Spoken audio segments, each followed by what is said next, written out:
आज आपको महाकवि गोस्वामी तुलसीदास जी की एक कथा सुनाते हैं। एक बार किसी ने तुलसीदास जी से कहा कि नीलाचल श्री जगन्नाथपुरी में स्वयं भगवान साक्षात दर्शन देते हैं। यह सुनते ही तुलसीदास जी का हृदय आनंद से भर गया। मन में विचार आया, यदि प्रभु स्वयं दर्शन देते हैं तो उनके चरणों में शीश रखने का सौभाग्य मुझे भी मिलना चाहिए। अपने इष्ट श्रीराम के दर्शन की अभिलाषा लेकर वे श्री जगन्नाथपुरी की ओर चल पड़े। महीनों की कठिन यात्रा, थकान, भूख, प्यास, पर हृदय में केवल एक ही भाव, प्रभु दर्शन। जब वे पुरी पहुंचे और मंदिर में अपार भीड़ के बीच गर्भगृह में प्रवेश किया, तो जैसे ही उनकी दृष्टि श्री जगन्नाथ जी पर पड़ी, उनका हृदय ठिठक गया। हस्तपाद विहीन दारू मूर्ति, गोल नेत्र, तुलसीदास जी के मन में एक टीस उठी। यह मेरे इष्ट श्रीराम कैसे हो सकते हैं? मेरे राम तो सौंदर्य की पराकाष्ठा हैं, करुणा की सजीव मूर्ति हैं। मन भारी हो गया, दर्शन अधूरे लगे। दुखी हृदय लेकर वे मंदिर से बाहर निकले और एक वृक्ष के नीचे बैठ गए। मन में यही विचार चल रहा था, इतनी दूर आना व्यर्थ गया। क्या यही मेरे राम हैं? नहीं, कदापि नहीं। रात्रि गहरा गई, शरीर टूट रहा था, भूख प्यास ने व्याकुल कर दिया था, आंखें बंद होने को थीं। तभी अचानक किसी के पुकारने की आवाज आई। अरे बाबा, तुलसीदास कौन है?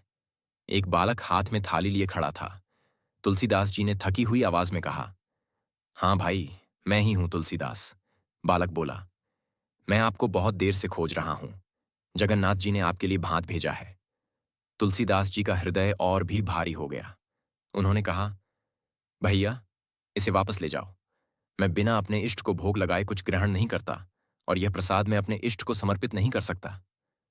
बालक मुस्कुराया और बोला, बाबा, आपने तो सुना ही होगा, जगन्नाथ का भात जगत पसारे हाथ, और यह स्वयं महाप्रभु ने भेजा है।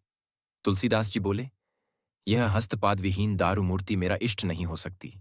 तभी उस बालक ने शांत स्वर में कहा, तो फिर आपने अपने रामचरित मानस में यह किसका वर्णन किया है?